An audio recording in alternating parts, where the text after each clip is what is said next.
Donc bonsoir à tous, je suis Gwenola Blick et au nom de toute l'équipe d'Alumni for the Planet, je suis vraiment très heureuse de vous accueillir ce soir et particulièrement heureuse d'accueillir nos trois intervenants. Donc Valérie Masson-Delmotte qui est notre marraine. Un grand merci Valérie d'être là présente depuis le début en étant notre marraine. Thibaut Grissinger, qui est dans notre comité scientifique, et Eva Comble, qui est une intervenante qui est en train de devenir régulière de nos webinaires pour témoigner de tout ce qu'elle concrétise là où elle est. Alors, avant de laisser la parole à nos intervenants de ce soir, un petit rappel sur une petite présentation de Alumni for the Planet. Nous sommes une association et nous sommes là pour vous aider, vous tous qui avez envie, qui êtes en chemin pour faire évoluer les organisations, les entreprises, les associations, les services publics, les villes dans lesquelles vous êtes, vous habitez, vous travaillez, dans lesquelles vous vous investissez.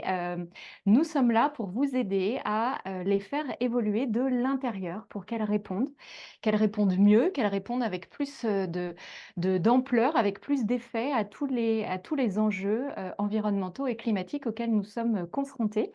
Et nous faisons ça de deux manières. La première chose, c'est que nous organisons des webinaires pour vous inspirer, donc des webinaires avec des témoins qui viennent vous dire ce qu'ils ont réussi à faire sur des sujets spécifiques, ce qu'ils ont réussi à faire dans les organisations dans lesquelles ils sont. Et puis, nous organisons aussi des webinaires qui sont là pour vous aider et vous soutenir, vous accompagner sur ce chemin long sur lequel vous vous êtes engagé. Un chemin long et un chemin passionnant aussi, vous le savez, si vous êtes là. Pendant lequel, de temps en temps, voilà, il y a des points qui sont plus difficiles, des passages qui sont plus compliqués, il y a des moments où nous avons besoin d'énergie. Eh bien, ces webinaires sont là pour vous aider à concrétiser dans la durée. Donc, n'hésitez pas à nous rejoindre dans ces nombreux webinaires que nous animons. Et puis, celui de ce soir est un petit peu spécifique sur un sujet particulier qui nous concerne tous, à savoir comment donner envie, comment créer le passage à l'action chez nos interlocuteurs. Deux consignes pour passer une excellente soirée ensemble, deux consignes que nous vous invitons à garder pour tout ce chemin sur lequel vous êtes engagé, et puis dans l'absolu pour votre vie personnelle aussi, parce que vous verrez, c'est plus de qualité pour vous. La première, c'est par principe l'ouverture. Vous êtes ici ce soir, vous avez déjà essayé plein de choses, vous avez déjà entendu plein de choses, vous avez déjà lu plein de choses. Donc par principe, être dans l'ouverture. Ah tiens, ah oui, ça, j'avais pas pensé, c'est intéressant, je vais essayer. Ah puis ça, tiens, ah ça, j'avais essayé, ça n'avait pas marché, mais là, j'entends que ça a créé autre chose. Ah tiens, mais j'y vais, je prends et j'essaye autrement. Donc par principe, l'ouverture, parce que c'est sans ouverture, en fait, nous n'allons nulle part. Donc par principe, l'ouverture pendant toute cette soirée. Et la deuxième consigne que nous allons nous partager, c'est le non-jugement. Alors, le non-jugement, qu'est-ce que c'est? Bien évidemment, c'est ne pas juger. Ça, c'est assez facile à dire. Maintenant, à faire, c'est autre chose. Donc, c'est pas de critique négative, pas de casse, pas d'étiquette, de nom d'oiseau, pas d'enfermement, que ce soit vis-à-vis de vos interlocuteurs. Et c'est un vrai sujet ce soir, puisque nous sommes là pour donner envie aux personnes d'agir. Donc, il est vraiment pas question de jugement. Donc, ne pas juger ou préjuger que les personnes en face de vous n'évolueront pas, n'entendront pas, ne seront pas touchées, ne bougeront pas. Ne pas préjuger ou partir du principe qu'une situation est bloquée, qu'elle ne pourra pas bouger. Et enfin, et enfin, et tout au long du process, le non-jugement à votre sujet. Et oui, peut-être que pour l'instant, vous n'aviez pas encore réussi. Maintenant, en essayant différemment, en essayant en mieux, en essayant autrement, eh bien, vous allez pouvoir toucher et donner envie d'agir, amener vos interlocuteurs à agir. Donc, ne jamais partir du principe que vous n'arriverez pas à faire ça. Voilà, les consignes que nous allons nous partager pour tirer vraiment le maximum de cette soirée de ce soir. J'en profite aussi pour remercier tous ceux d'entre vous qui nous soutiennent. Nous sommes une association, nous sommes tous bénévoles. Nous avons juste un salarié, Florian, qui est aux manettes derrière son écran ce soir et qui est le chef de projet sans lequel Alumni for the Planet ne pourrait pas vous proposer tout ce que nous vous proposons aujourd'hui. Donc, merci à vous tous qui nous soutenez. Si jamais vous avez envie de nous soutenir un peu plus, n'hésitez pas à cotiser, devenir membre de notre association ou à nous faire un petit don. Quelques euros nous aident, nous n'avons pas besoin de beaucoup. Maintenant, ça nous aide, ça c'est sûr. Et avant de commencer et de plonger dans le vif du sujet, partagez vos questions au fur et à mesure dans le chat. Nous aurons un temps à la fin pour répondre à vos questions. Alors, Valérie, Eva et Thibaut, je pense que le plus simple, c'est que je vous laisse vous présenter vous-même. Donc, la première question est, qui êtes-vous? Et succinctement, qu'est-ce qui vous a, voilà, quel a été votre déclencheur? Qu'est-ce qui vous a donné envie de vous investir et d'agir pour répondre le mieux possible à ces enjeux écologiques et environnementaux auxquels nous sommes confrontés aujourd'hui? Eva, je vois que tu as ouvert ton micro, vas-y. Allez, je démarre. Bonjour à tous et à toutes. Merci à l'Uni for the Planet de m'accueillir. Alors moi, je suis Eva Comble. Je suis chef de projet réemploi à EDF. C'est-à-dire que mon métier, c'est de faire en sorte de donner une seconde vie au matériel dont EDF a plus l'usage, hein, du matériel industriel et tertiaire. Mais c'est un nouveau métier pour moi, enfin presque nouveau. Ça fait 2 ans et demi que je fais ça. Mais avant ça, j'ai passé une quinzaine d'années dans l'ingénierie nucléaire. Et pourtant, même en ayant un métier qui n'était pas de RSE, j'ai commencé à m'engager. Alors notamment, oui, donc je suis chef de projet remploi, une des cofondatrices d'un collectif de salariés. Donc peut-être vous connaissez certainement ce mode d'action. Donc le collectif AEDF s'appelle le Rhizome et on est aujourd'hui une communauté de 1700 salariés qui agissent, prennent des initiatives pour accélérer la transition écologique de notre entreprise. La question, c'était d'où vient le déclic. Je la trouve difficile, cette question, parce que c'est pas, enfin, pour mon cas, ça n'a pas été un jour très, très précis, hein. C'est venu assez progressivement. Depuis toute petite, je me dis que le but de la vie, c'est de faire en sorte que le monde soit plus beau à la sortie qu'à l'arrivée. Donc ça, j'ai cette conscience depuis vraiment enfant.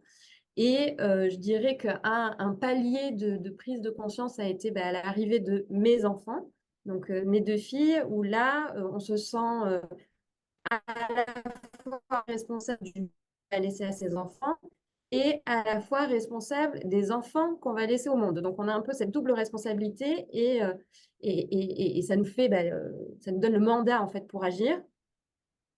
À ce moment-là, je pensais que pour changer le monde, il fallait créer quelque chose. Et je me suis engagée dans un parcours entrepreneurial qui s'appelle Ticket for Change, que vous connaissez peut-être. Donc, je faisais ça en plus de mon travail chez EDF, en me disant, OK, donc je veux changer le monde, je vais créer une start-up sociale. Et à l'issue de ces 6 mois de parcours, je me suis rendu compte que ma place, elle n'était pas dans le monde de l'entrepreneuriat. C'est la place de plein de gens et c'est super, mais ce n'était pas la mienne. Parce que moi, je me sentais bien dans mon entreprise, je sentais qu'il y avait quand même des pouvoirs, des leviers d'action. Et donc, c'est là qu'avec des collègues, on s'est réunis, on s'est dit, mais comment on fait pour incarner nos valeurs écologiques dans l'entreprise et que voilà, l'aventure du collectif L'Horizon est née et qui nous amène aujourd'hui à un gros collectif. Voilà un petit peu pour l'histoire. Merci Eva. Valérie, notre marraine. Même si je pense que tout le monde doit te connaître ici, mais néanmoins, voilà. Oui, donc moi je suis chercheuse en sciences du climat à Paris-Saclay, au laboratoire des sciences du climat et de l'environnement. Et mon employeur est le CEA, la recherche fondamentale. Et donc la première en fait prise de conscience, c'était bon, quand je suis arrivée en stage et puis après en thèse, au début des années 90. Donc les connaissances qui étaient déjà là dans les sciences du climat. Je dirais au début des années 2000, un travail sur mon empreinte carbone personnelle en fait, hein, dans ma vie privée, avec ma famille. Et puis probablement suite au rapport du GIEC de 2018, un travail collectif hein, sur les pratiques de la recherche scientifique à travers l'Institut Pierre-Simon Laplace, où je travaille avec un collectif qui porte la mesure de l'empreinte carbone et une réflexion collective. Et puis un autre collectif qui est devenu un groupement de recherche qui s'appelle Labo 1.5 et qui mobilise des centaines, voire milliers de personnes dans les labos de recherche publics pour réfléchir à la manière de décarboner nos pratiques aussi. Merci Valérie. Et Thibaut? Bonjour à toutes et à tous, merci de m'accueillir. Donc moi, je suis chercheur en sciences cognitives dans un laboratoire indépendant qu'on a nommé le laboratoire des déviations écologiques, et j'y reviendrai. Ce labo, il fait la recherche-action. Donc en fait, moi, j'ai un pas entre les laboratoires académiques en sciences. Alors, sciences cognitives, pour remettre un petit peu, c'est un ensemble de disciplines académiques de recherche hein, qui s'intéressent à l'esprit humain, au comportement humain, que ce soit individuel ou collectif, et qui regroupent des disciplines comme la psychologie sociale, les neurosciences, voire même l'anthropologie, les sciences de l'informatique, la linguistique, bref, toutes ces disciplines qui historiquement en fait s'intéressaient à différentes dimensions des comportements et de l'esprit humain, donc ce qu'on appelle la cognition. C'est ça que représentent les sciences cognitives. Donc moi, j'ai fait une formation, un doctorat en fait dans ce champ de recherche-là. Et ensuite, le déclic, alors c'est pareil, je ne sais pas exactement d'où c'est venu. Je sais que je peux vous citer l'association Avenir Climatique, qui a été l'association qui m'a fait un peu rentrer dans ce milieu-là en me demandant d'intervenir après mon doctorat sur la notion de biais cognitif et ce qui pouvait nous empêcher de passer à l'action et comment on pouvait expliquer que malgré toutes les connaissances qu'on avait sur les enjeux dont Valérie vient de parler, il n'y avait pas une espèce de prise de conscience et un engagement massif de la population dans le changement. Et donc, en étant confronté à ce milieu-là et entraînant aussi, alors faut le citer, il y a des groupes Facebook à l'époque, ça s'appelait la Transition 2030 ou autre, où en fait il y avait plein de publications qui se partageaient. Et donc je me suis un petit peu, pas vraiment formé, parce que c'est pas mon expertise, ces disciplines-là, mais en tout cas je me suis acculturé, disons, à ces sujets-là. Et puis très vite, j'ai réalisé que finalement les connaissances qu'on avait sur les comportements humains d'à côté dans les laboratoires étaient pas forcément, se diffusaient pas forcément en fait sur le terrain de l'action, n'étaient pas forcément opérationnalisées ou traduites pour pouvoir équiper des personnes qui essayaient de sensibiliser, qui essayaient d'orchestrer, je sais pas, les mobilités sur des territoires, etc. Et donc, je me suis mis dans une posture où j'essaie de faire le lien entre ce qu'on sait du niveau académique et comment ça peut être utile à des personnes qui essaient d'œuvrer sur pour cette fameuse transition sur le terrain. Et donc, avec le labo des déviations, on fait des expérimentations beaucoup avec les pouvoirs publics et notre objet de recherche, c'est des questions de mobilisation et de coopération. J'y reviendrai un peu après, mais mon cheminement intellectuel au fur et à mesure des dernières années, c'est que cette dimension psychologique, elle est très souvent associée à de l'incitation au changement qui se situe à un niveau qui est assez individuel, qui est très localisé sur quelques pratiques qu'on qualifie parfois d'éco-gestes, mais qu'en fait, l'ampleur des changements et l'impact qu'on doit avoir, il est beaucoup plus grand que ça. Et finalement, on considère que les notions de comment on crée les conditions de la coopération, comment on crée les conditions de la mobilisation et de l'action collective, c'est peut-être à ce niveau-là en fait qu'on peut avoir un impact. Et donc voilà, c'est ce que on essaie de faire modestement. On est entre ces deux mondes-là, à essayer de mobiliser la recherche pour un peu faciliter l'action, accélérer l'action et tenter d'avoir un impact modeste sur ces sujets. Voilà. Merci, et c'est ce que nous allons aussi en faire ensemble ce soir. Donc merci à vous trois. Et Valérie, je sais qu'il y a un certain nombre, tu es notre marraine, nous avons cette grande chance, et il y a un certain nombre de sujets que tu avais envie de nous partager un petit peu ce soir, parce que tu as voilà, des choses, des sujets d'actualité dont tu es au courant. Et donc la première chose, qu'est-ce que tu peux nous dire de la réactualisation du rapport du GIEC qui va être diffusé très bientôt? Oui, donc en fait, c'est pour partager un travail qui est fait avec 50 scientifiques dans différents pays du monde pour réactualiser et rendre accessibles les indicateurs clés de l'état du climat et de l'influence humaine sur le climat au niveau planétaire. Donc c'est une étude scientifique qui sera publiée à minuit ce soir. Et donc les points clés, c'est que donc le rythme du réchauffement dû à l'influence humaine ont été particulièrement élevés sur la dernière décennie. 0,26 degrés de plus tous les 10 ans, c'est un record. Pour l'année 2023, on estime que le réchauffement dû à l'influence humaine atteint 1,3 degré. En fait, c'est moins que ce qui est observé. On a observé jusque 1,43 degrés pour cette année, parce qu'en fait, il y avait un événement El Niño qui s'est superposé à ces tendances dues à l'influence humaine. Et puis, du coup, on a aussi réactualisé la marge de manœuvre, c'est-à-dire le budget carbone qui nous reste et qui permettrait de limiter le réchauffement proche de 1,5 degré. Et cette marge de manœuvre-là, elle est réactualisée à l'équivalent de 5 ans d'émissions au niveau actuel. Et par ailleurs, ce qu'on voit et ce qui est encourageant, c'est que les émissions mondiales de gaz à effet de serre commencent à stagner.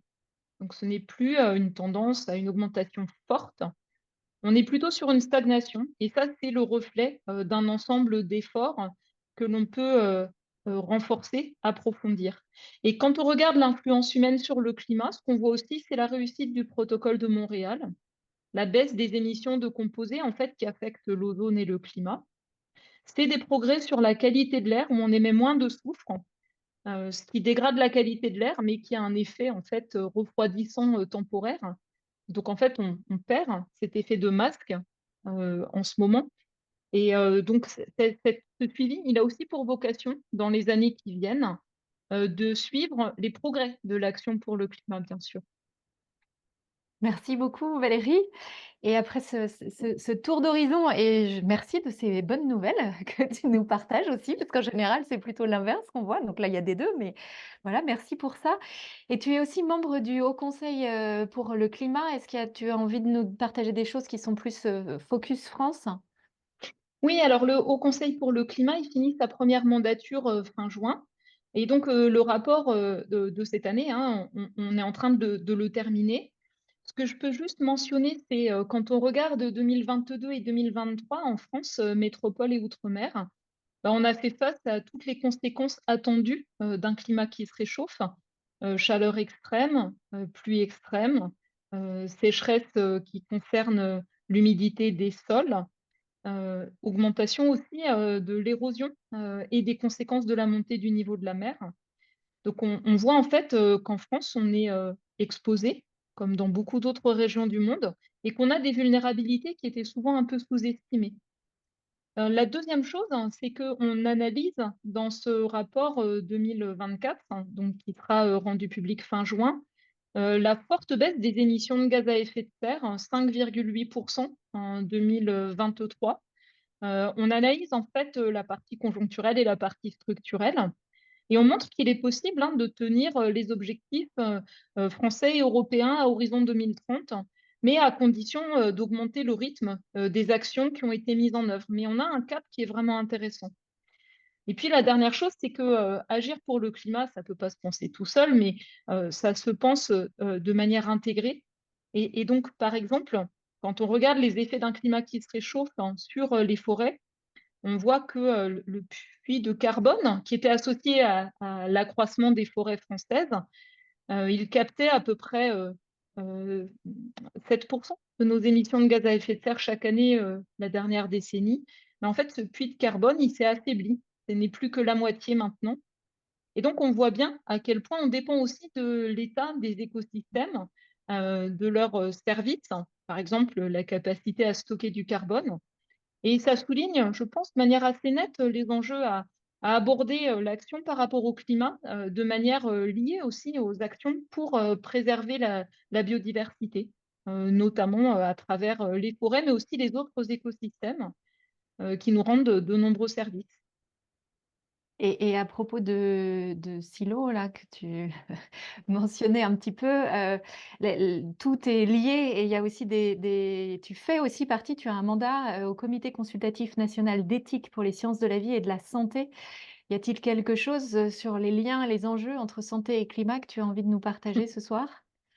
Oui, alors dans ce comité consultatif d'éthique, on a un groupe de travail, bien sûr, sur l'aspect santé environnementale. Et on est en train de mener une série d'auditions sur les enjeux croisés climat et santé. Et en fait, une action bien pensée pour le climat, c'est quelque chose qui peut améliorer la santé, permettre de vivre plus longtemps en meilleure santé, notamment par une adaptation bien pensée, par une alimentation nutritive et saine, par plus de mobilité active, une amélioration de la qualité de l'air, de la qualité de l'eau, du confort des bâtiments en hiver comme en été, une maîtrise aussi hein, des dépenses énergétiques, par exemple, qui peut enlever l'inquiétude par rapport aux difficultés à répondre au coût de l'énergie. Et en fait, ces enjeux de santé, donc, on peut les voir comme un bénéfice, en fait, hein, une action pour le climat bien pensée, mais on a aussi, en fait, le changement climatique qui peut aggraver les inégalités de santé selon les âges, selon les vulnérabilités, les déterminants de santé, les territoires. Et par exemple, l'eau, c'est un vecteur d'injustice climatique. On a écouté récemment le directeur de l'Agence régionale de santé à Mayotte, qui a géré crise de l'eau et crise du choléra, et puis la présidente de la Croix-Rouge pour les Hauts-de-France, qui nous parlait des 65 000 personnes déplacées et notamment des inquiétudes des enfants par rapport à la pluie, qui sont très frappants. Et donc, en fait, les enjeux de santé physique, mentale, c'est un peu l'aspect invisible des conséquences d'un climat qui se réchauffe. Et c'est pourtant quelque chose qui pourrait motiver à agir avec une dimension de justice qui est importante, des contextes juridiques qui ne sont pas prêts. Par exemple, le Code de santé publique, qui a été pensé il y a des décennies, n'intègre pas ces dimensions liées au changement climatique, au lien en fait santé planétaire, One Health, le lien avec les écosystèmes et le reste. Et puis c'est aussi un enjeu de prévention. Et quand on parle d'action pour le climat, ben, en fait, on est aussi sur une logique de prévention. Et donc, on est en train de préparer une réflexion en fait sur les questions éthiques à l'interface santé et changement climatique, qui, je pense, peuvent être très mobilisateurs en fait, hein, pour tous les individus que nous sommes et notre santé personnelle et collective. Et merci pour cette transition, d'abord pour tout ce panorama que tu nous offres, hein, et merci de cette transition vers le sujet de ce soir, puisqu'effectivement, ça peut être une des clés d'entrée pour que vous puissiez toucher, convaincre et donner envie à vos interlocuteurs d'agir. Puisque nous le savons tous, nous l'avons vécu et la plupart d'entre nous l'avons aussi vécu en étant nous-mêmes informés de quelque chose et en constatant sans jugement, d'où l'importance du non-jugement, qu'il nous a fallu un temps certain entre le moment où nous avions l'information et le moment où nous sommes passés à l'action.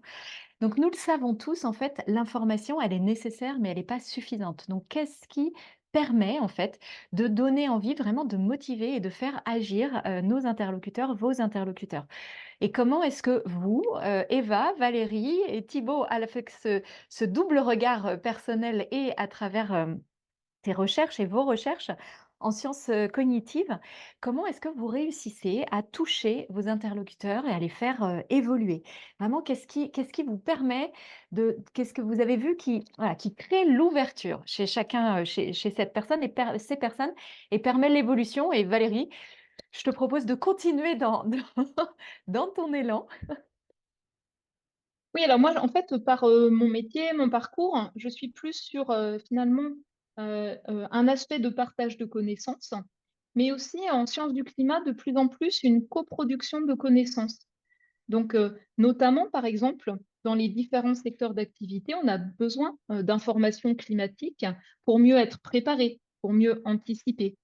Et donc, cela demande de s'appuyer sur les connaissances des acteurs de terrain, en fait, hein, les spécialistes de chaque endroit, de chaque secteur d'activité, leur retour d'expérience sur ce qui a entraîné des impacts observés à ce jour, de sorte à fournir une information climatique qui soit utile, que nous, on appelle dans notre jargon actionnable. Donc, on va aller chercher les observations, on va aller chercher les projections, la compréhension des processus, pour fournir des informations qui soient les plus en prise avec ce qui est nécessaire pour la prise de décision. Et quelque part, un rapport du GIEC, hein, c'est une coproduction de connaissances avec deux piliers, les connaissances scientifiques, on va dire, mais aussi en fait en quoi elles sont utiles pour éclairer la prise de décision de manière neutre, avec la réserve, bien sûr, qui est attendue pour un cadre intergouvernemental. Et puis la deuxième chose qui me semble intéressante, c'est tout ce qui est lié à une dynamique collective.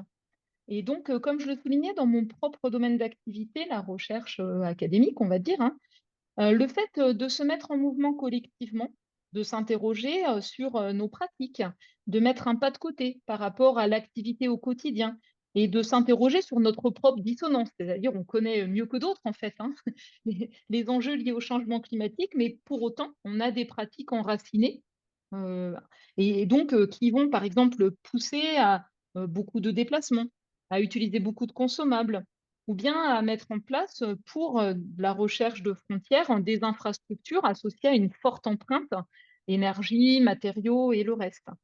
Et du coup, ça donne lieu à de multiples délibérations qui, en fait, sont des questions éthiques.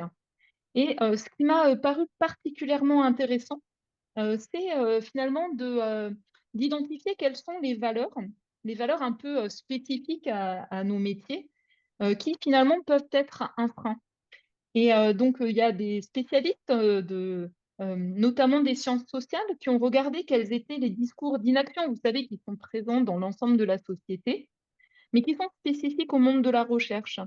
Donc, le premier, c'est l'obsession de la mesure. Si on n'est pas capable de mesurer parfaitement un bilan carbone, ben, on n'est pas prêt à agir, alors qu'en fait, les ordres de grandeur, on les a hein, assez rapidement. Et puis, la deuxième chose, hein, c'est l'idée que la science est sacrée et donc, en fait, elle doit être en dehors du champ d'une action pour réduire des émissions de gaz à effet de serre qu'on retrouve dans d'autres secteurs, la défense, la santé, une propriété propre à chaque groupe humain. Ça, je pense que c'est intéressant d'identifier finalement les valeurs qui peuvent être présentes et empêcher en fait une réflexion ouverte, comme c'était proposé dans cet exercice. Et du coup, moi, j'ai un peu approfondi une réflexion sur finalement les valeurs et le filtre par lesquels, donc les représentations, les valeurs, les émotions, ce que moi j'essaie de partager vis-à-vis des connaissances sur le changement climatique, les risques et les leviers d'action, les options qui existent. Quelles sont ces valeurs et par lesquelles cela véhicule. Donc, j'ai notamment lu les travaux d'une psychologue de l'environnement néerlandaise qui s'appelle Linda Steg et qui cartographie 4 grands types de valeurs. L'égoïsme, bah, le changement climatique, c'est perçu comme pouvant provoquer des risques individuellement ou sur certains secteurs d'activité, donc ça concerne, mais en même temps, les options d'action, elles peuvent nuire à ce qu'on souhaite maintenir comme pratique ou style de vie, donc ça joue dans les deux sens. Le deuxième levier d'action, ou le deuxième type de valeur, c'est l'hédonisme, avoir envie de se faire plaisir. Et en fait, ça peut être un frein quand l'action pour le climat est perçue comme demandant des efforts, du temps, de l'argent. Et en même temps, le fait de s'impliquer dans une action collective, hein, ça peut être source de fierté, de science, de bien-être. Donc pareil, ça joue dans les deux sens. Il y a bien sûr des valeurs liées à l'altruisme, et puis il y a des valeurs liées à l'attachement à la nature, le vivant, qui en fait cette dernière catégorie, elle est très largement partagée, en fait, indépendamment des convictions, on va dire, spirituelles ou politiques des uns et des autres.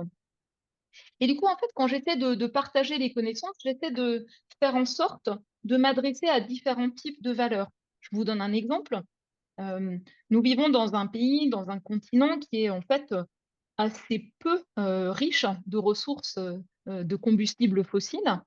Et donc, pour ceux qui ont, par exemple, un attachement particulier aux questions d'indépendance énergétique ou de souveraineté, c'est une forme de valeur hein, par rapport à d'autres, eh bien, montrer à quel point l'action pour le climat, c'est aussi en fait reconquérir une forme de souveraineté énergétique dans un contexte où on est, on l'a vu avec la guerre en Ukraine, extrêmement dépendant d'approvisionnement en énergie fossile d'autres régions du monde dont les dirigeants ne partagent pas nécessairement les valeurs démocratiques ou des droits humains qui ont façonné notre histoire. Voilà, donc c'est juste un exemple hein, d'une manière dont on peut mobiliser différents types de valeurs par rapport aux enjeux liés au changement climatique et plus large en fait hein, de transformation de société, pour aussi sortir de l'approche purement individuelle, mais aider à identifier aussi des facteurs plus structurels d'organisation qui peuvent rendre accessibles des changements de pratique.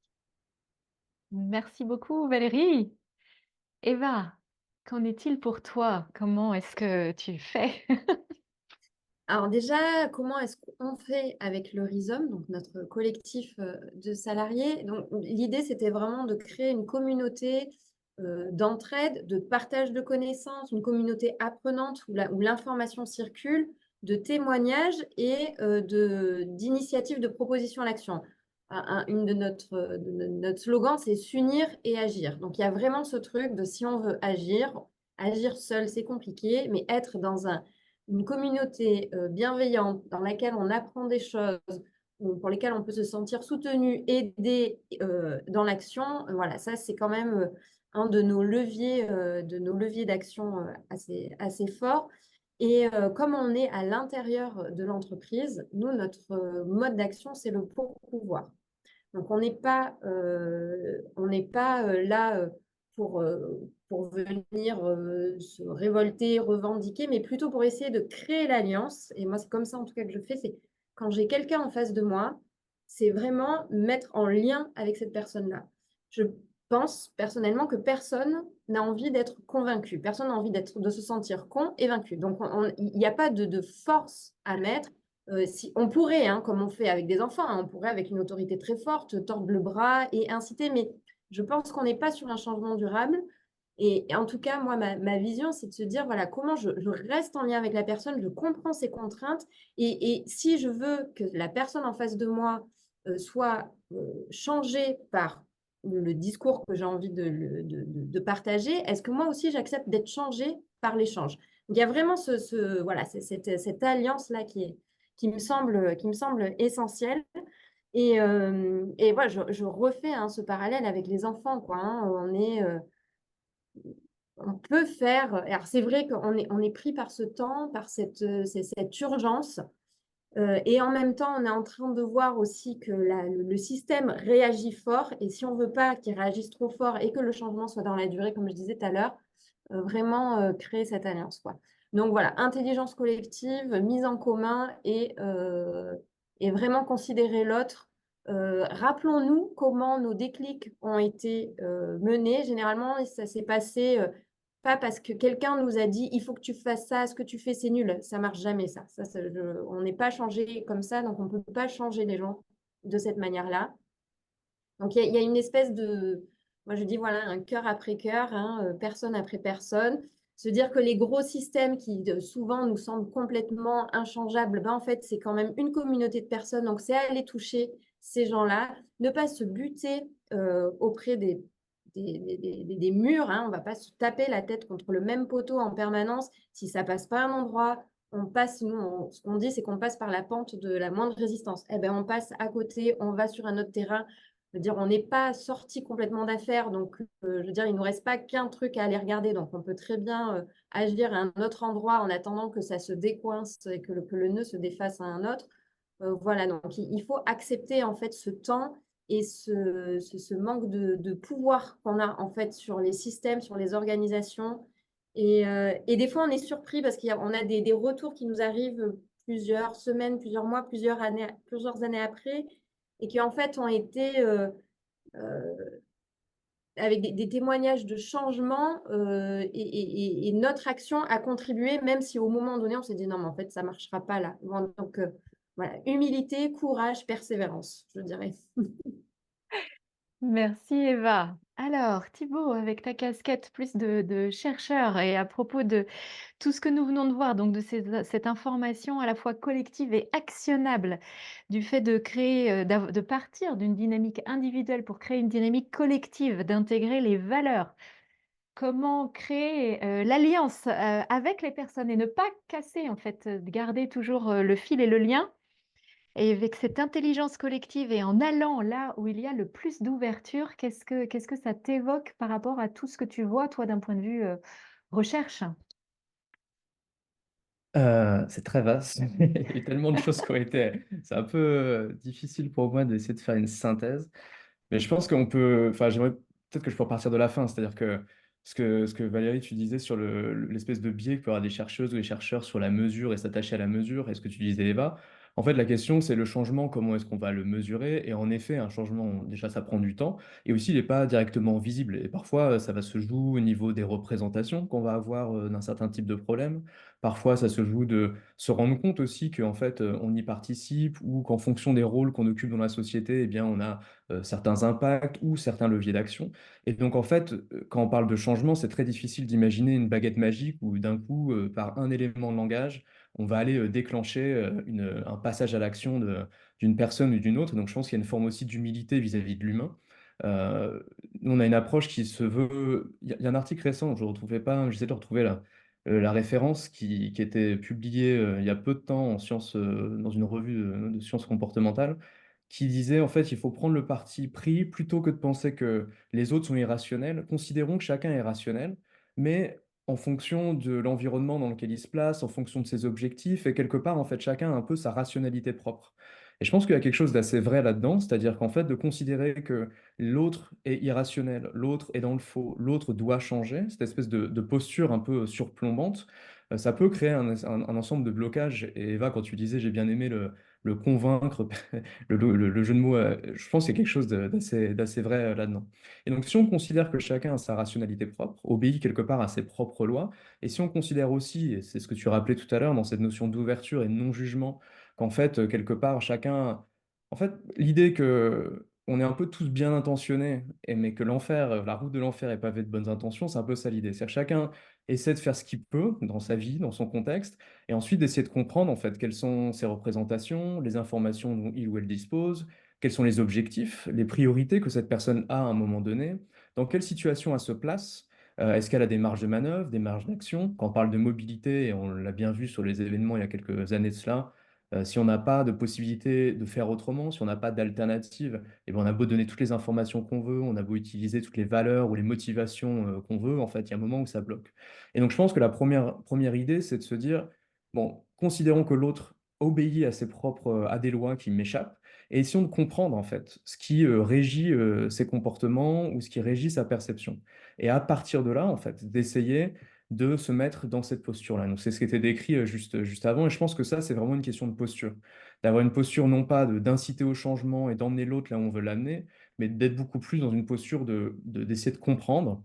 Et finalement, c'est une posture de recherche, c'est-à-dire qu'en tant que psychologue ou chercheur dans cette discipline-là, ce qu'on essaie avant tout, c'est de comprendre quels sont les mécanismes cognitifs, sociaux, qui engagent certains types de comportements ou ce qui freine le changement. Et donc, au lieu d'avoir une posture qui est un peu, quand tu parlais de jugement, celle de l'avocat, d'essayer, avant toute chose, de convaincre, d'essayer d'opposer un certain nombre d'arguments, etc., plus une posture d'enquêteur ou d'enquêtrice, qui est d'essayer de se mettre à la place de l'autre et de comprendre ce qui l'anime. Donc ça, je pense que c'est un bon point de départ. Et ensuite, c'est là où ces connaissances en psychologie, alors, Valérie, tu lisais des publications scientifiques en anglais, c'est pas accessible à tout le monde, mais il y a des travaux de vulgarisation qui se font un peu maintenant, et je peux vous donner quelques références. En fait, c'est plus des clés de lecture ou des manières d'aller ouvrir le champ des hypothèses, en se disant bah, peut-être que cette personne ne s'engage pas dans ce changement parce que, hypothèse 1, elle n'a peut-être pas conscience en fait de ce qui se joue. Hypothèse 2, finalement, c'est peut-être pas sa priorité en fait sur le moment donné.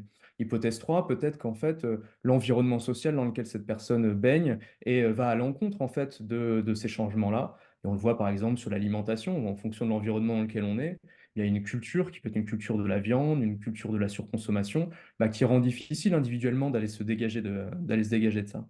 Et donc là, finalement, c'est des hypothèses qu'on va essayer d'ouvrir et de poser, et ensuite bah, d'essayer, comme un enquêteur ou une enquêtrice, d'aller les tester sans trop forcer. Je mentionne aussi un travail qui avait été mené par les Shifters il y a quelques années.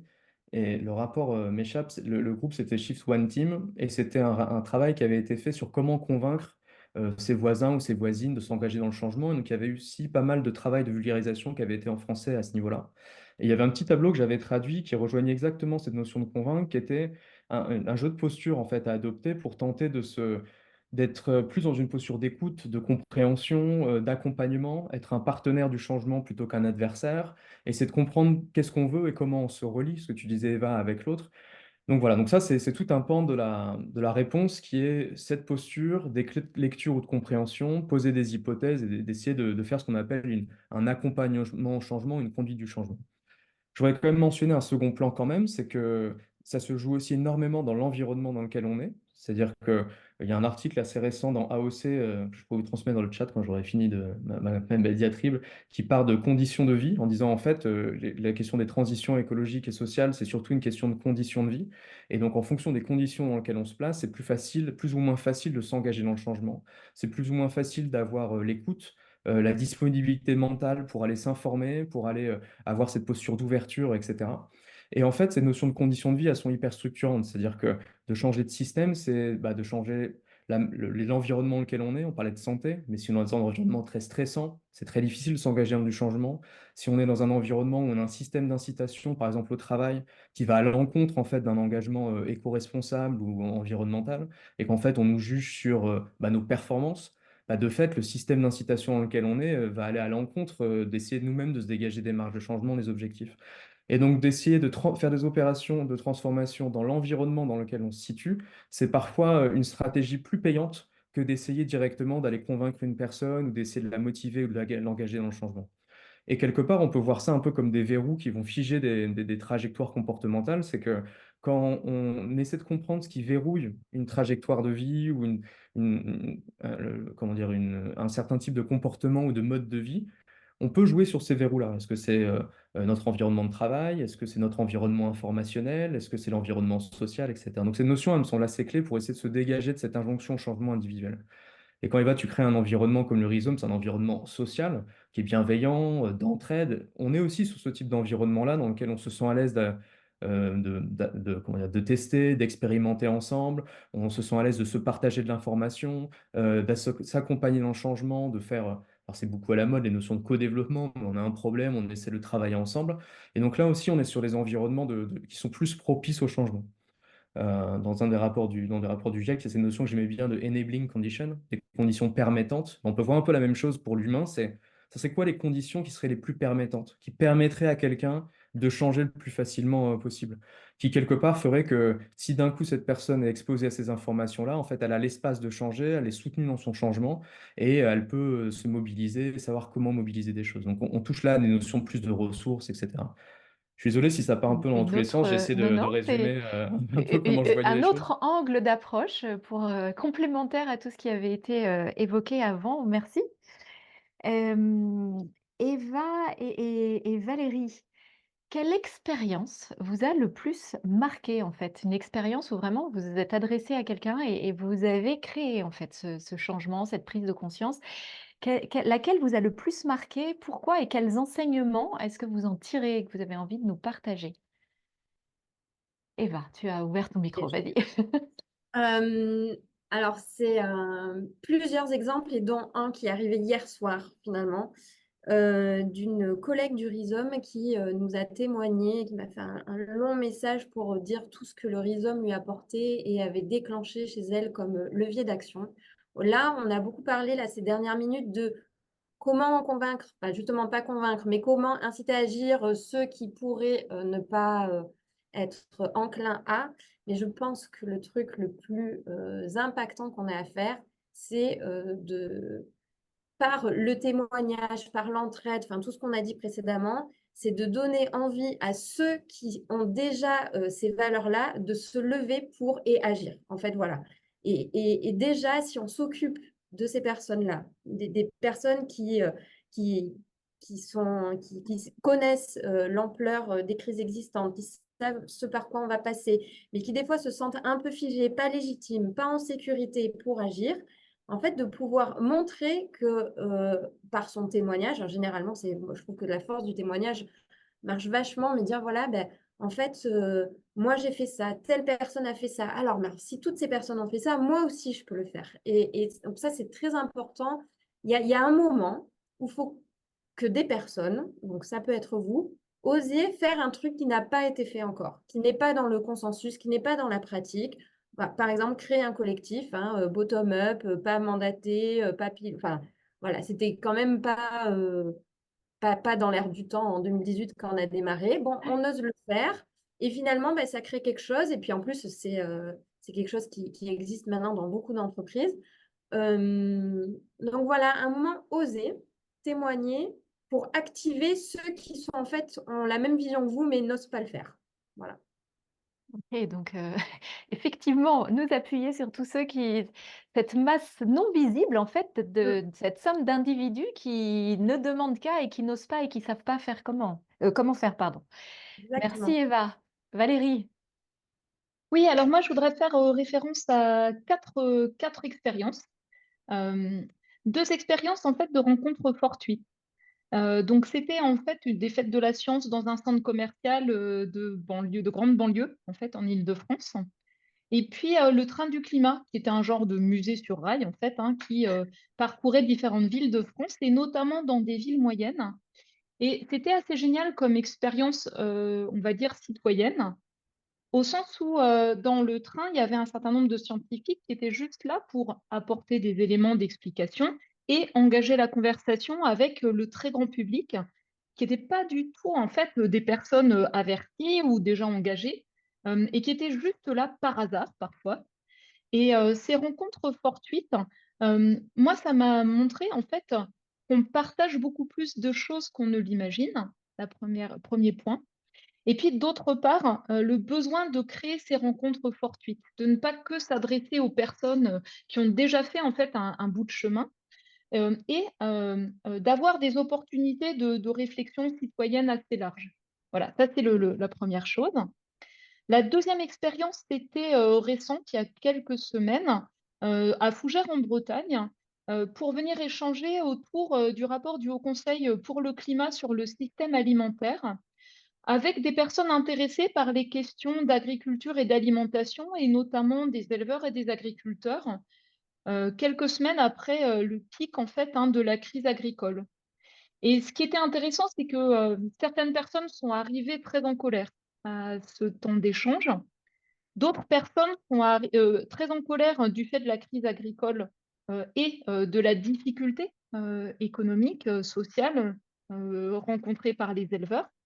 Et d'autres sont arrivés très en colère du fait de l'évolution des politiques publiques, des réponses en fait, hein, perçues comme des reculs environnementaux par rapport à la crise agricole. Et pour moi, ce qui était intéressant, c'est la capacité à échanger et à dialoguer en se respectant et en faisant en sorte de reconnaître un certain nombre de points clés. On peut partager un constat et on peut être dans la difficulté sur une vision partagée. Et pour moi, c'est l'enjeu, c'est d'arriver à construire une vision qui puisse être partagée. Et dans ce contexte, la vision partagée, c'était faire évoluer les pratiques alimentaires, valoriser les meilleures pratiques des producteurs, relocaliser une partie du système alimentaire qui, en fait, pouvait construire voilà, une base commune des personnes qui étaient là. Et puis la dernière expérience que je voulais partager, c'est lors de la formation, il y a peut-être 1 an et demi, sur des membres du Parlement des députés. Ce qui m'a surprise, c'est finalement l'attente d'une reconnaissance de ce qui avait déjà été fait. Et souvent, les personnes qui sont très engagées mesurent bien ce qui reste à faire, mais ont du mal à souligner ce qui a déjà été accompli, la fierté de ce qui a été déjà accompli, la reconnaissance du travail effectué par ceux qui se sont relevés les manches et pour qui ça a été difficile. Voilà. Et donc, comment arriver à montrer, j'ai essayé de le faire tout au début, vous avez peut-être vu, hein, ce qui a été fait et ce qui reste à faire. Et je pense que ce point-là, il est important pour dépasser les réactions parfois émotionnelles. On en a parlé tout à l'heure, hein, mais notamment la culpabilité de ne pas faire assez ou la honte parfois de devoir renoncer, et puis tout le reste, l'anxiété, la colère, etc. Et donc, comment arriver aussi à valoriser les efforts déjà accomplis? Et c'est ce qu'on essaye aussi de faire dans les évaluations du Haut Conseil pour le climat, souligner ce qui a été fait et souligner en fait ce qui est possible de faire faisable, pas se donner non plus des choses irréalisables qui pourraient amener à des renoncements par la suite. Et alors, j'en profite. Dans tous nos temps ensemble, nous prenons un temps de célébration pour que chacun d'entre vous, vous puissiez célébrer en fait vos propres avancées et tout le chemin parcouru, parce que ce que Valérie vient de dire, c'est vrai aussi pour vous qui êtes en train d'agir. Donc, prenez ces temps en fait vraiment pour respirer, vous nourrir et faire le plein d'énergie de tout ce que vous avez déjà fait, parce que de regarder sur tout ce qui reste à faire, comme Valérie le disait, c'est pas évident et pour nous non plus. Donc, j'élargis à nous tous, Valérie, ce que tu nous partages là. Thibaut, même question que la précédente, en fait, pour toi et avec ta casquette spécifique avec les sciences cognitives. Qu'est-ce que ça t'évoque, en fait? Quel lien est-ce que tu peux faire avec des enseignements ou des choses que tu as vues dans des études que vous avez vous-même testées, vues dans vos études? Alors, comme précédemment, c'est très difficile comme exercice, mais là, en fait, je vais repartir un peu aussi de la fin, c'est-à-dire que le côté partir du déjà là, de l'existant, je trouve ça extrêmement intéressant. Et on en parlait aujourd'hui avec mes collègues sur un projet qu'on mène sur le futur du spectacle vivant face à ces bouleversements écologiques, où en fait, c'était intéressant de voir qu'un certain nombre en fait, d'alternatives ou de propositions alternatives à d'autres formes, là en l'occurrence de théâtre ou de spectacle vivant, pour essayer de répondre à ces enjeux-là existait déjà. En tout cas, il y avait des initiatives qui étaient ici et là. Et donc, ça avait la vertu, d'une part, de sortir d'une forme d'impuissance en se disant, bah, en fait, il y a tellement à faire, la route est tellement longue, tout est à reconstruire ou à rebâtir, d'une part, et aussi de montrer que, quelque part, il y a déjà un ensemble de solutions qui sont déjà ici et là, et que c'est pas qu'il suffit de se pencher, de les saisir, mais qu'il y a un enjeu à arriver à les insérer dans une action qui est coordonnée, planifiée. Et donc là, on touche aux notions de coopération. C'est pas juste de travailler ensemble, mais c'est de travailler ensemble dans la même direction. Donc ça, c'est un sujet qui est assez important. Quand on parlait tout à l'heure de valeurs partagées, c'est là-dessus qu'on est, quoi.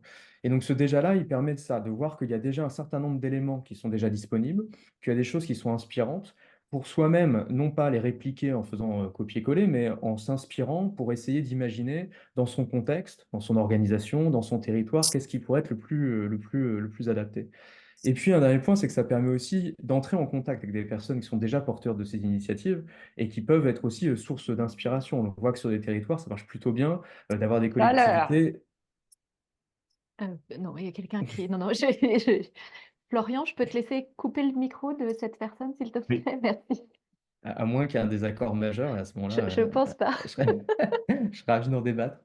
Euh, mais pour l'instant, j'ai l'impression que c'était assez consensuel. Et mon point, c'était que le fait de voir d'être en contact avec des personnes qui sont déjà, qui ont déjà porté des initiatives, c'est aussi quelque chose qui peut aider. On le disait, on le voyait sur les territoires quand il y a des élus ou des équipes techniques qui se déplacent sur d'autres territoires, qui voient comment ça a été fait. Le pair à pair, là, est très important. Et aussi d'avoir une forme de soutien, des communautés qui sont pas uniquement des communautés de pratique, mais aussi des communautés qui apprennent ensemble et qui peuvent s'aiguiller, se soutenir. Donc le déjà là, il est important pour toutes ces raisons-là. Sortir de l'impuissance, montrer que c'est possible et inspirer, et aussi se mettre en relation avec des personnes qui sont déjà porteuses de projets pour essayer ensemble d'essaimer quelque part, quoi. Sur la notion de... Donc une fois qu'on a ces différents éléments-là, la question c'est vers quoi on s'engage. Et je pense que là, il y a une notion qui est assez importante, c'est celle de vision partagée. Alors les valeurs partagées, ça peut être un premier point de connexion pour éviter des effets de groupe, des effets de représentation qu'on peut avoir les uns ou les unes sur les autres. On a plutôt tendance à avoir des différences que des points communs. Et donc d'essayer de faire une identité commune, d'avoir un groupe dans lequel on se retrouve, malgré nos différences, de trouver ce point commun-là. Ça peut être des valeurs, ça peut être un engagement, ça peut être aussi un savoir-faire, ça peut être une expertise, peu importe. Le pair à pair, c'est ça, c'est aussi de savoir qu'on s'adresse à quelqu'un qui connaît notre situation, qui connaît notre métier, notre difficulté. Donc ces valeurs partagées, elles sont importantes, mais ça ne fait pas pour autant une vision partagée. Et une vision partagée, ça nécessite de s'entendre sur un horizon de temps assez long et finalement de négocier un futur. Et je pense que ça, c'est quelque chose qui est assez fondamental, c'est-à-dire que on peut très bien s'entendre sur le problème, mais pas du tout s'entendre sur les solutions. Et s'entendre sur le problème, c'est un bon point de départ. Et de reconnaître un problème auquel on est tous confrontés, ça peut même être un commun, c'est-à-dire qu'on a quelque chose en partage. Par contre, de là à arriver à s'accorder dans une solution commune pour entrer en coopération, voire en collaboration, c'est-à-dire faire ensemble. Ça peut être imaginer une feuille de route commune, ça peut être ensemble d'engager une transformation d'une filière économique, ça peut être de s'engager dans la transformation, je sais pas moi, ça peut être le partage des sols à l'échelle d'une collectivité ou autre. Ça nécessite là de débattre des futurs possibles, de dialoguer et aussi de négocier. Parce qu'on rentre dans une période où finalement, il va y avoir négociation. Tout le monde ne peut pas avoir absolument ce qui serait le plus idéal ou le plus souhaitable.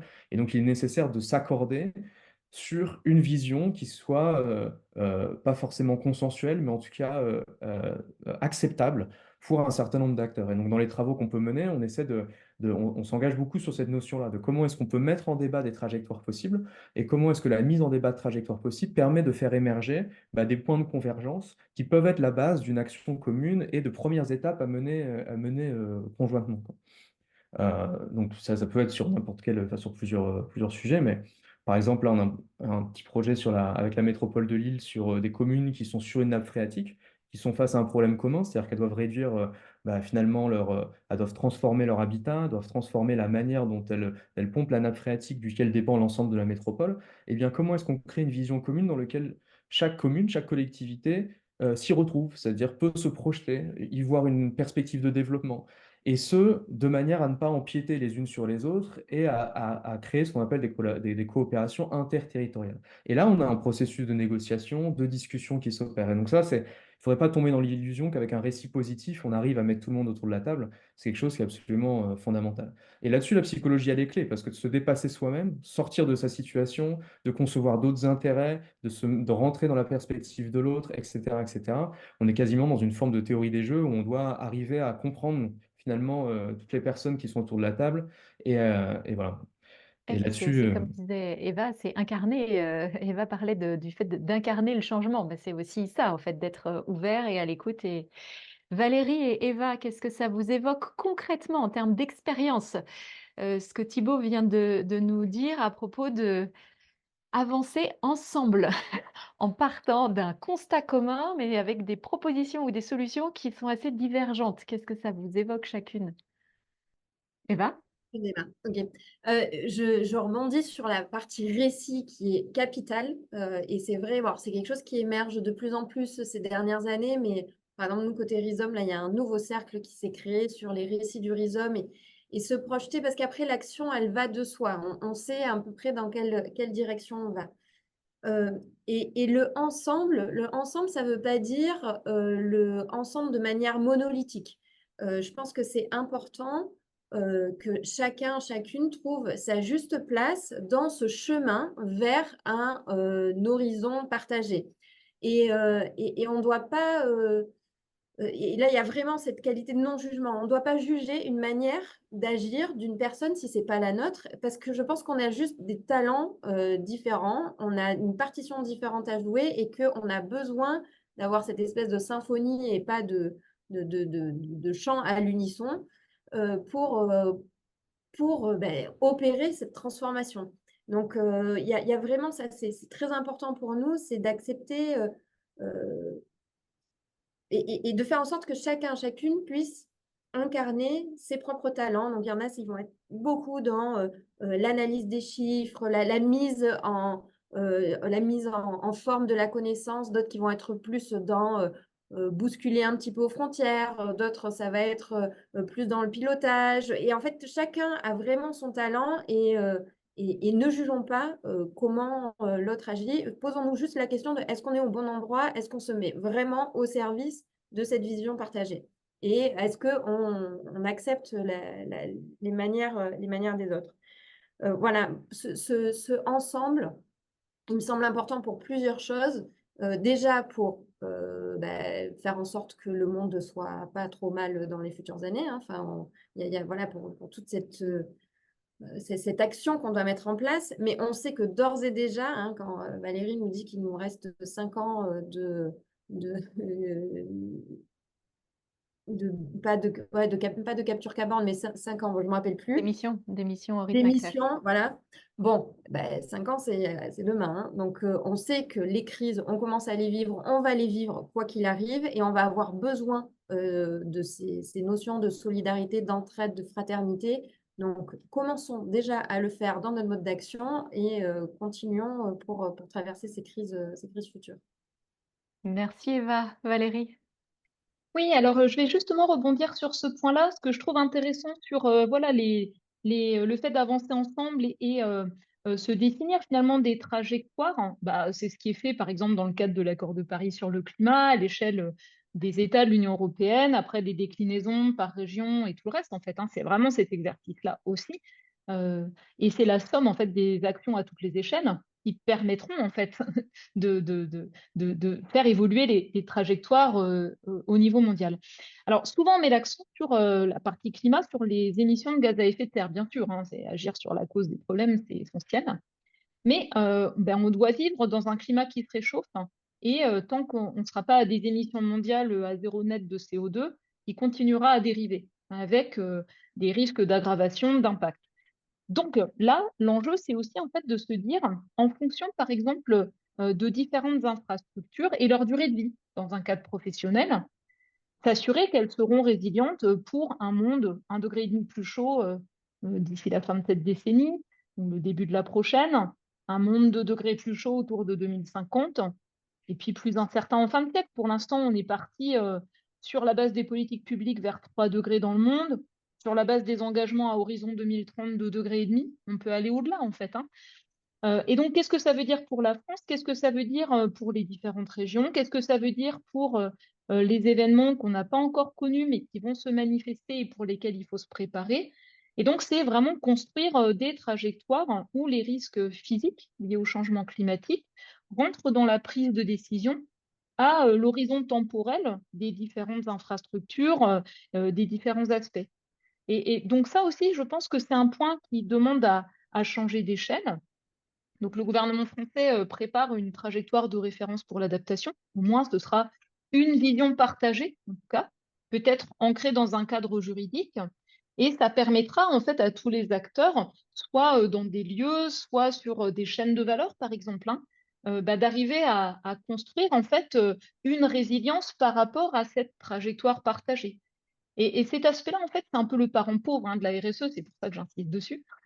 On voit bien que le fait qu'on ne soit pas à hauteur des enjeux pour l'adaptation, ça peut fragiliser le reste en fait, hein. Si on a des pertes et des dommages plus importants, eh bien ça sapera les capacités d'investissement. Du coup, c'est important en fait hein, d'anticiper ces aspects-là. Et puis par rapport à ce que vous disiez aussi tout à l'heure, par rapport aux trajectoires qu'on peut se fixer collectivement dans différents cadres, finalement, qu'est-ce que c'est les indicateurs de réussite, hein? Sans l'obsession de la mesure, hein, mais simplement pour avoir en fait un certain nombre d'indicateurs, mais aussi des signaux d'alerte. Qu'est-ce qui fait qu'on risque de ne pas tenir le cap qu'on s'était donné? Et par exemple, au niveau français, il y a un signal d'alerte sur les transports, hein. Par exemple, l'année dernière, les transports aériens ont fortement augmenté et sur les transports terrestres, on voit bien que c'est compliqué d'arriver à construire une réduction d'émissions. Et là, c'est encore une fois un enjeu qui n'est pas que un enjeu climat, qui est aussi un enjeu qualité de l'air, un enjeu santé, un enjeu industriel, un enjeu économique et social. Voilà. Et donc, c'est ce que je voulais souligner, en fait, hein, ces trajectoires partagées, mais aussi comment identifier les choses qui doivent être, sur lesquelles on devrait changer d'échelle. Merci. Alors, pour chacun de vous 3, et là, Thibaut, je m'adresse à toi en tant que personne, en plus de ta casquette de chercheur, quel message, en fait, quel enseignement vous avez personnellement tiré de tous ces échanges avec toutes ces nombreuses personnes et que vous avez envie de partager, en fait, avec toutes les personnes qui nous écoutent ce soir, puisque vous avez pu voilà, travailler, échanger à titre personnel, à titre amical, à titre social, à titre professionnel. Et Valérie, de façon très internationale aussi. Voilà, voilà, qu'est-ce que vous avez envie comme enseignement, vraiment, quel enseignement vous avez envie de partager ce soir avec les personnes qui nous écoutent? Euh, Valérie. Oui, alors peut-être une chose que je n'ai pas dite, c'est souvent quand on a envie que les choses avancent, on a tendance à se focaliser sur les obstacles, sur voilà, ce qu'on perçoit comme des obstacles ou des freins. Et je pense qu'il ne faut pas sous-estimer l'envie d'agir qui est assez largement partagée. Et donc, comme beaucoup de collègues scientifiques, quand on partage les connaissances sur le changement climatique, par exemple sur les réseaux sociaux, on peut se prendre des avalanches d'insultes extrêmement désagréables. Mais en fait, c'est la partie visible d'un iceberg.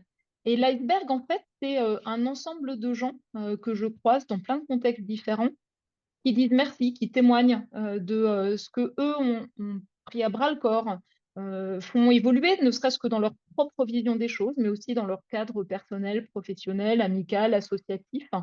Et je pense que finalement, le point important, c'est de ne pas sous-estimer l'envie d'agir. Merci beaucoup. Et c'est ça qui donne, en fait. Et puis, je pense que en rebondissant sur tout ce que vous avez tous dit, c'est bien sûr ne pas sous-estimer, même, enfin, prendre pleinement, j'ai envie de le transformer, prendre pleinement l'envie d'agir de tous les autres et donner à voir, parce que c'est ça aussi qui aide au passage.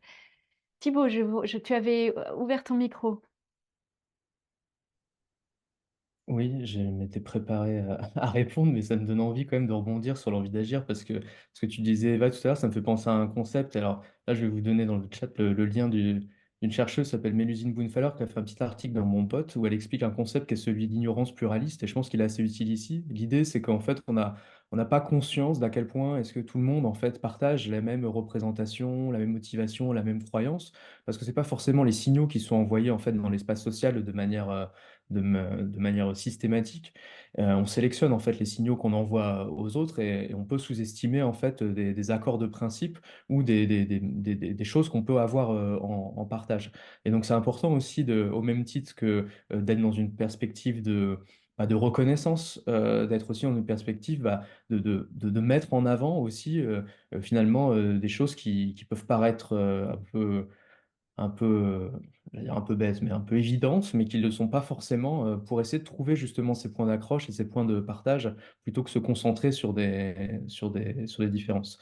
Donc voilà, donc je vous mettrai le lien si vous voulez. Moi, alors je rejoins totalement ce qui a été dit, c'est-à-dire que quand je parlais de prendre quand je disais prendre le parti de la rationalité, c'est en fait chacun est plus rationnel, c'est la même chose que chacun est peut-être plus motivé, plus moteur qu'on pourrait le penser.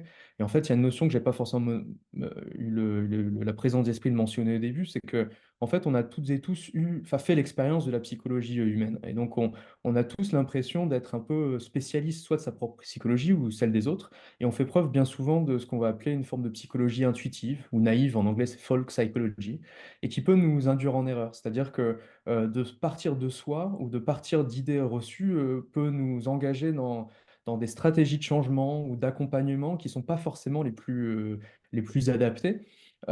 Et ce qu'on disait tout à l'heure, de ne pas chercher à convaincre à tout prix, de ne pas ensevelir quelqu'un sous la masse d'informations, on est là-dessus. C'est pas parce que soi-même on est réceptif à ce genre d'argument que l'autre l'est.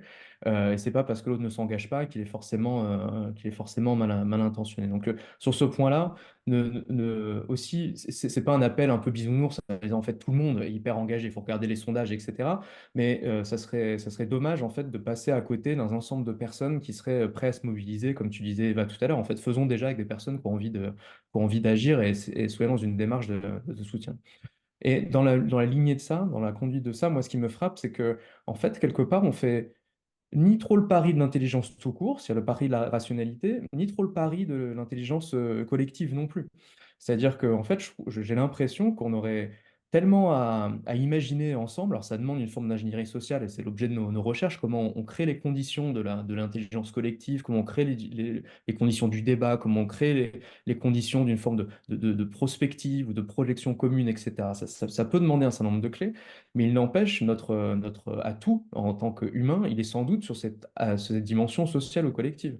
Quand on évoquait tout à l'heure le GIEC, pour moi, c'est l'exemple qui m'a frappé dès le début quand je me suis intéressé à ces questions de l'intelligence collective enfin, par essence. C'est-à-dire qu'il y a des milliers de scientifiques à travers le monde qui se mettent ensemble. Alors, encore une fois, ça demande une forme d'ingénierie. Je pense que Valérie, tu pourrais nous en témoigner, ça ne se fait pas tout seul, mais qui se mettent ensemble pour créer un état de l'art qui est suffisamment robuste pour faire en sorte que même il y a 30 ans ou 40 ans, les projections n'étaient pas totalement à côté de la plaque par rapport à ce qu'on voit maintenant. C'est quand même incroyable, une espèce humaine qui est capable de, j'allais dire, prédire le futur. En tout cas, ensemble, de se mettre dans une disposition où on peut aller voir un, deux, trois coups d'après. Et la même chose est vraie à l'échelle de collectifs, de groupes, d'entreprises, de faire le pari de l'intelligence et de l'intelligence collective. Ça veut dire se reposer, on l'a dit tout à l'heure, sur les savoirs, sur les expertises des uns ou des unes et des autres. On parle parfois de savoir expérientiel quand on est sur un savoir du quotidien. Et n'importe qui est expert ou expert de son quotidien, de sa manière de manger, de son alimentation, de son quartier, de sa mobilité, de son entourage, de sa culture, de ses normes. Et donc chacun renferme quelque part une pièce du puzzle. Il y a des études très intéressantes là-dessus où on amène des personnes ensemble à essayer de reconstruire l'état en fait d'un écosystème, par exemple, ou l'état de compréhension d'un écosystème, et on voit que des personnes ensemble, à partir de leur savoir tacite ou expérientiel, arrivent à des niveaux de compréhension qui sont équivalents à ceux de scientifiques ou de chercheuses ou chercheurs qui ont étudié ces écosystèmes marins ou ces écosystèmes terrestres. Donc ça ne veut pas dire qu'en se mettant autour de la table, tous, on arrivera à s'entendre, mais qu'il y a des manières, des approches qui permettent de potentialiser cette intelligence-là. Et ça donne envie d'aller beaucoup plus dans cette direction-là que la direction opposée qui consisterait à dire, en fait, il faut inciter au changement telle ou telle personne qui n'a pas conscience de. En tout cas, c'est ce que je défends. Et jusqu'alors, j'ai l'impression que ça ouvre beaucoup plus de portes aux alternatives et à l'imagination qu'autre chose. Et le dernier point là-dessus, j'ai l'impression quand on parle d'innovation, en fait, de ne pas voir énormément d'innovation. Alors, je suis un peu provoque, mais en gros, j'ai l'impression qu'il y a tellement de choses différentes à faire. On peut parler de modèles économiques différents, on peut citer des coopératives, d'économie de la... Enfin, il y a énormément de choses là-dessus, sur des modèles économiques. Il y a des choses sur ce que des communautés de personnes font. Je voyais tout à l'heure dans le chat des collectifs citoyens qui se mobilisent pour lutter contre des projets ou qui se mobilisent pour aller mesurer la pollution dans leur environnement. En fait, on voit plein d'exemples de collectifs ou de personnes qui finalement en fait font œuvre de cette intelligence-là, et j'aurais plus tendance à les mettre en avant et en montrer tout ce qu'il y a d'innovant là-dedans, plutôt que d'être à l'inverse dans une perspective de changement individuel, quoi. Enfin voilà, pour moi il y a énormément de choses à faire, en tout cas à mettre en avant là-dessus. Et je pense qu'à l'Uni for the Planet, ce que vous faites, c'est un bon exemple de ça aussi. Merci. Eva? Beaucoup de choses ont été dites. Moi, le truc, mais on est parti un peu de ce point-là. C'est si vous voulez changer le monde, changez votre monde. Donc déjà, n'ayez pas des ambitions trop grosses, mais changez votre organisation, votre métier et entourez-vous de personnes avec qui agir. Voilà, il y a vraiment ce truc d'intelligence collective qui fonctionne et de groupes qui permettent aussi de traverser les moments où c'est plus dur. Parce que ça, on a beaucoup parlé de l'action, mais il y a aussi des moments de désespoir, des moments où le système réagit violemment, des moments où on a envie de baisser les bras. Et en fait, c'est aussi important dans ces moments-là de prendre soin de soi, de pouvoir prendre soin des autres quand ils sont dans ces endroits-là, parce que c'est comme ça qu'on se met au service du monde et que ce n'est pas un sprint, c'est plutôt un marathon. Hein, donc, un marathon sprinté, mais bon, des fois, il faut qu'on fasse une petite halte. Donc voilà, commencez par ce qui vous anime dans votre monde. Connectez-vous à des personnes qui ont envie d'agir avec vous. Et après, moi, je pense qu'il y a une espèce de magie qui opère. Et si on lâche l'intention du résultat, et si juste on agit parce que c'est profondément ancré dans le collectif, à l'intérieur de nous, c'est déjà bien. Voilà, de mettre qui on est dans l'action et, et de lâcher cette intention de résultat. Ça arrivera. Voilà. Merci. Donc, je vais me lancer dans une périlleuse synthèse en une phrase de tout ce que vous avez dit depuis le début. Donc, je vous invite au non-jugement le plus absolu une nouvelle fois pour voilà, dire en synthèse de synthèse de synthèse, votre proposition sur laquelle vous êtes assez d'accord, même si vous avez des angles différents pour chacun d'entre vous, c'est d'avancer ensemble pour et non un par un contre, d'incarner en fait cette ouverture, ce non-jugement, ce respect en fait de là où nous en sommes et où en sont les autres. Incarner aussi votre envie et notre envie, chacun de faire évoluer, et commencer par, voilà, par nous et tout en intégrant et en respectant les valeurs des autres, et que c'est comme ça en fait que nous allons pouvoir créer et en partant du terrain commun et du constat commun, en ouvrant à différentes façons de pouvoir avancer et créer des solutions. Merci à vous. Alors, je vais, et là aussi sans transition, parce que comme je vous écoutais, je n'ai absolument pas lu le chat, donc je vais le découvrir en même temps que vous pour les questions qui y sont. Question de Nadège. Pour toucher les personnes, est-ce que vous utilisez la notion de proximité temporelle ou spatiale? On est plus touché quand on est personnellement touché. Est-ce qu'on est plus touché quand on est personnellement touché avec un impact très immédiat? Et dans ce cadre, ne faut-il pas plus parler du vivant que du climat, par exemple? Y a-t-il des sujets de prédilection pour toucher? Là, c'est un sujet pour vous tous, chacun de vous trois, donc je laisse celui ou celle d'entre vous qui a envie d'y aller, y aller. Bon, évidemment, il faut commencer par les points communs. Moi, j'avais envie juste de raconter une anecdote. Il y a 5 ans, j'ai fait un tour des écolieux à vélo avec mes enfants.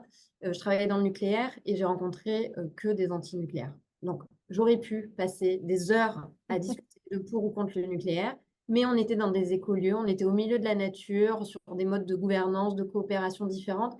Et donc, en fait, il faut plutôt nourrir ces points communs-là plutôt que d'essayer de s'achoper sur le truc sur lequel on n'est pas d'accord, quoi. Donc oui, la proximité, on la trouve, qu'elle soit, mais ça va dépendre de notre interlocuteur. Ça rejoint un peu ce qu'on s'est dit, de créer l'alliance et de se mettre en lien avec l'autre. Alors, quelqu'un parlait du projet. Valérie, tu voulais, je t'ai vu. Oui.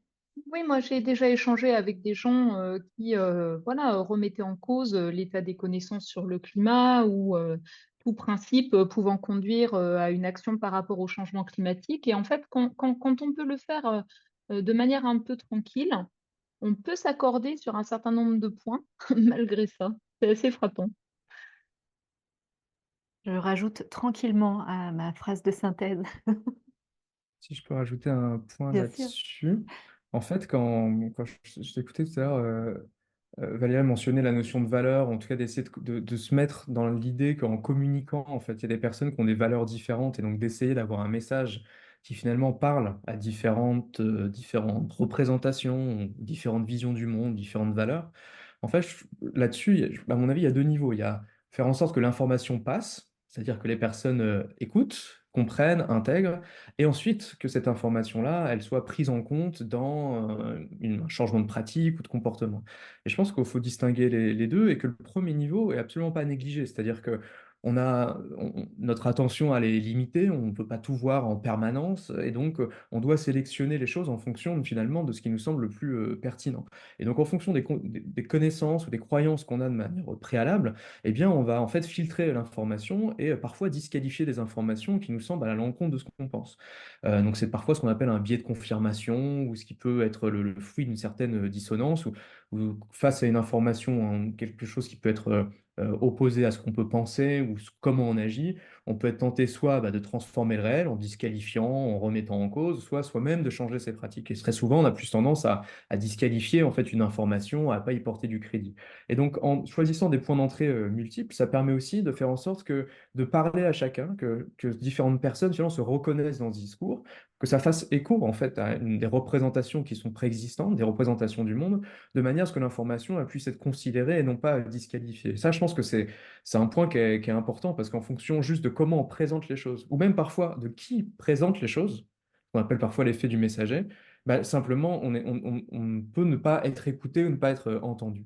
Et donc quand on communique, et quand surtout que ce soit donner le contact ou donner à voir une alternative ou parler de modèles économiques différents ou de comptabilité multiple ou que sais-je encore, c'est pas des choses très techniques, en fonction de qui parle et comment on le dit, et ben parfois, c'est un peu triste à constater, mais on peut finalement, ça peut s'arrêter là. Et donc ça, c'est un point qui est quand même important, mais qui engage pas forcément derrière un changement. C'est ne serait-ce que déjà que ça soit pris en compte et intégré, c'est un premier point.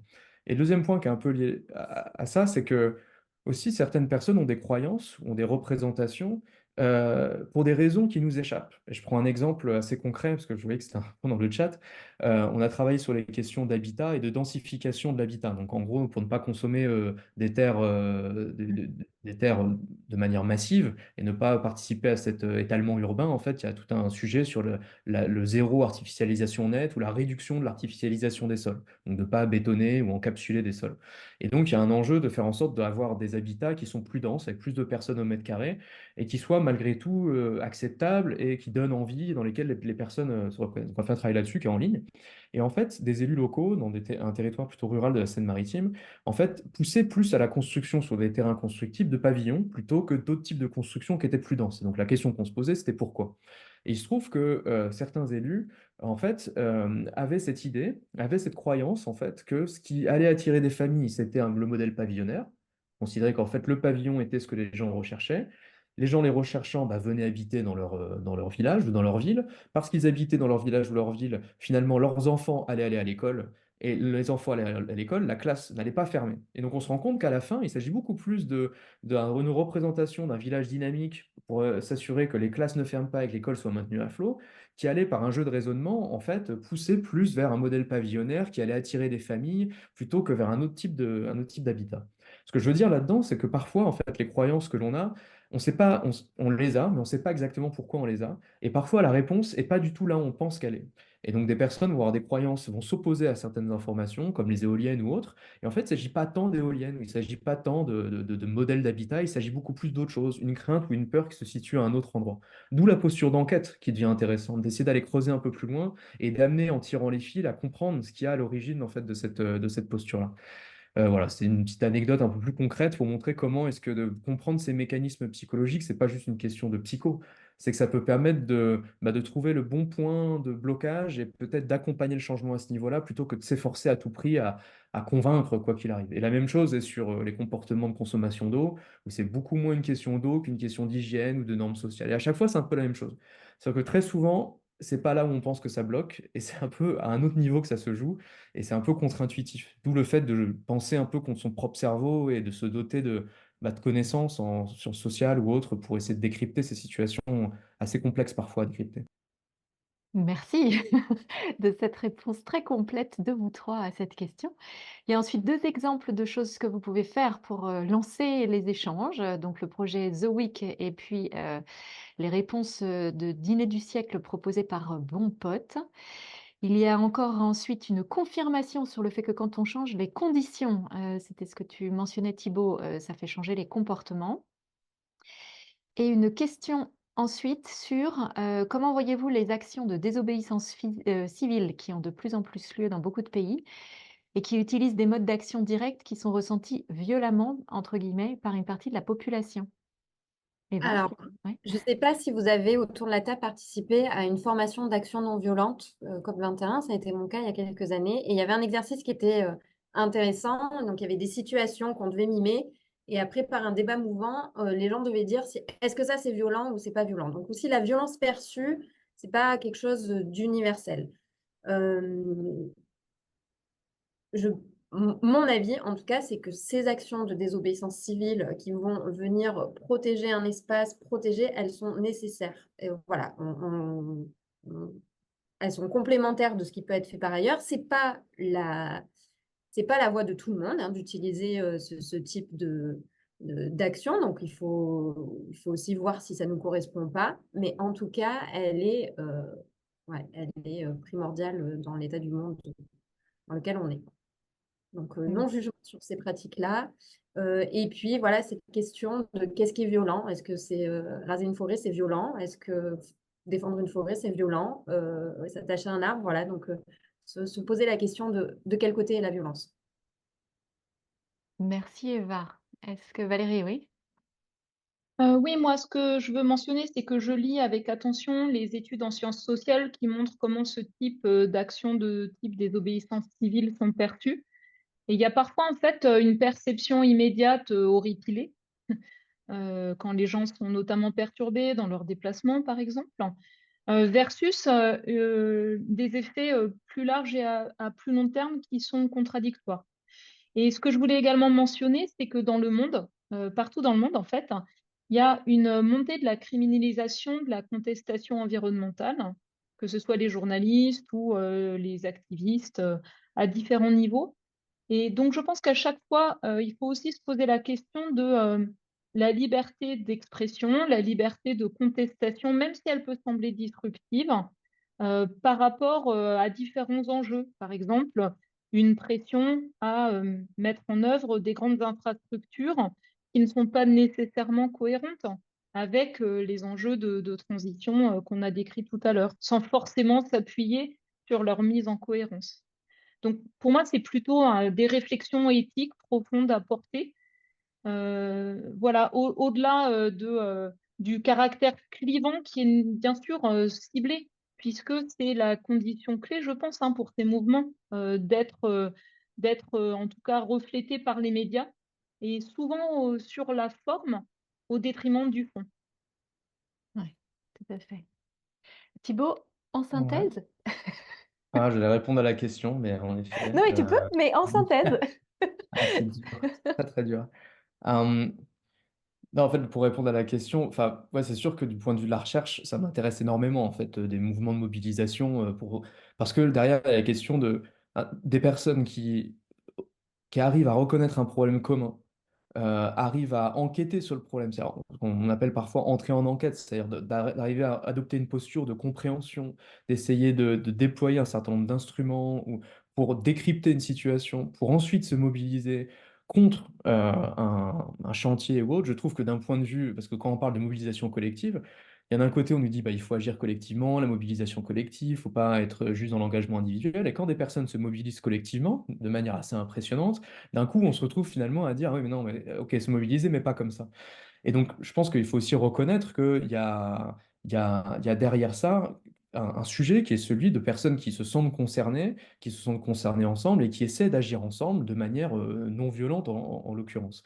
Et donc là-dessus, quelque part, ça devrait être des exemples de regarder des personnes s'emparent du sujet et se mobilisent pour, et on le voit sur des projets, la qualité de ce que certains collectifs sont capables de produire en termes de rapports ou autres est intéressante. Ça permet de faire des contre-rapports, des contre-expertises, des contre-diagnostics. Alors bien sûr, tous les collectifs n'ont pas forcément des outils scientifiques ou de recherche, et là vient toute la culturation à la recherche. Et d'ailleurs, des chercheuses ou les chercheurs viennent parfois rejoindre ces collectifs pour aussi les outiller ou les aider.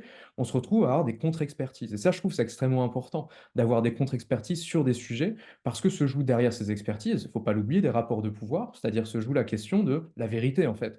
Qui peut trancher ou qui peut statuer sur une situation? Et donc je trouve que cette notion de contre-démocratie, ou en tout cas le fait qu'il y a à l'échelle d'une société des forces qui soient des forces qui s'opposent dans le constat, qui s'opposent dans les intérêts, c'est quelque chose qui est plutôt sain, de mon point de vue.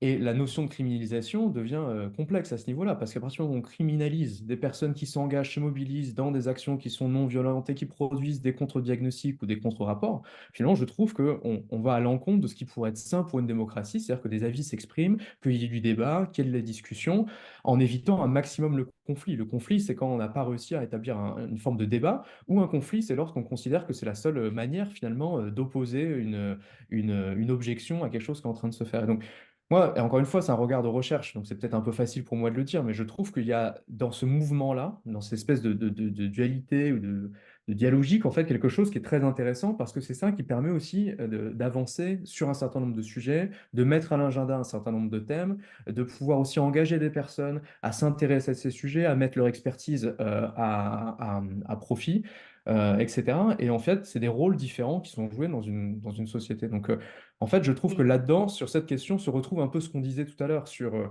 bah, les enjeux de négociation, d'arriver à trouver une trajectoire dans laquelle chacun ou chacune se retrouve. Ces questions aussi de jeux de pouvoir qu'on n'a pas trop mentionnées, mais qui sont absolument clés. Et c'est pas parce qu'on parle de psychologie qu'on peut pas parler de rapports de pouvoir, de domination ou autre. Je trouve que dans cet exemple, se retrouve beaucoup de choses et ça serait dommage de voir ça comme, enfin, de disqualifier ça comme le reste. Et quand on parlait de non-jugement, c'est ça. Il ne s'agit pas d'être dans une bienveillance à tout prix. Dans le non-jugement, c'est d'être plus dans une posture de curiosité, d'intérêt, plutôt que d'être dans le disqualifier en fait n'importe quel mouvement, quoi. C'est ça que j'entendais en tout cas. Donc, l'ouverture, en fait, par principe, à différentes formes d'actions non violentes, qu'elles soient dans la construction pour ou dans la mise en avant de façon disruptive, je reprends ton terme, Valérie, de choses qui méritent d'être mises à jour, en fait. Et cette prise de recul sur qu'est-ce qui est réellement violent, en fait. Et c'est ça le discernement, c'est qu'est-ce qui crée quoi pour qui. Donc, toujours faire preuve de discernement, d'ouverture et de non-jugement.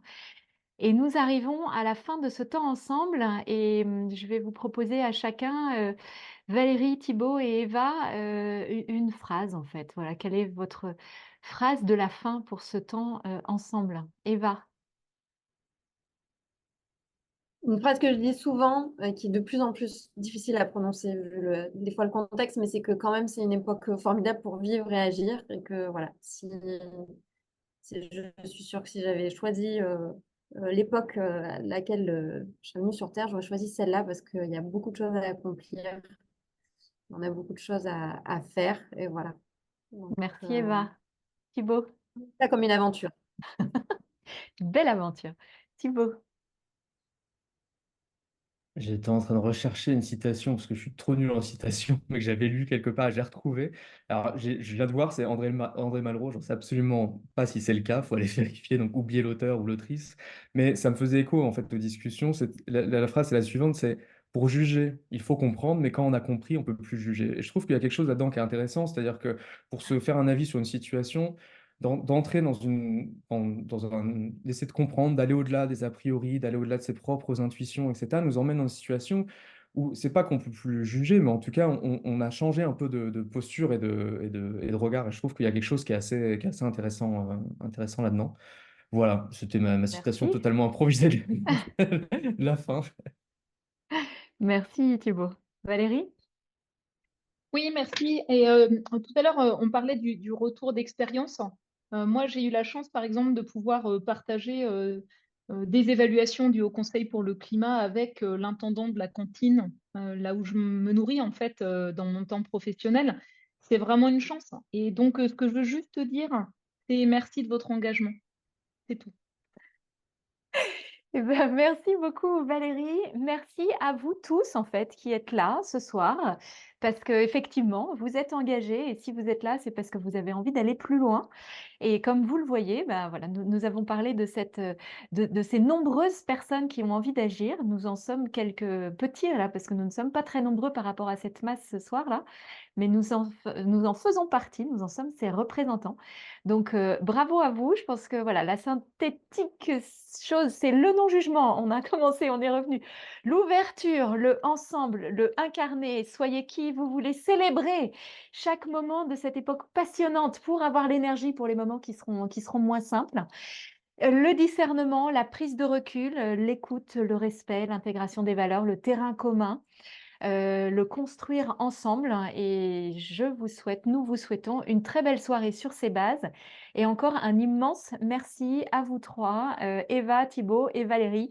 Merci et bravo pour ce que vous faites. Merci beaucoup.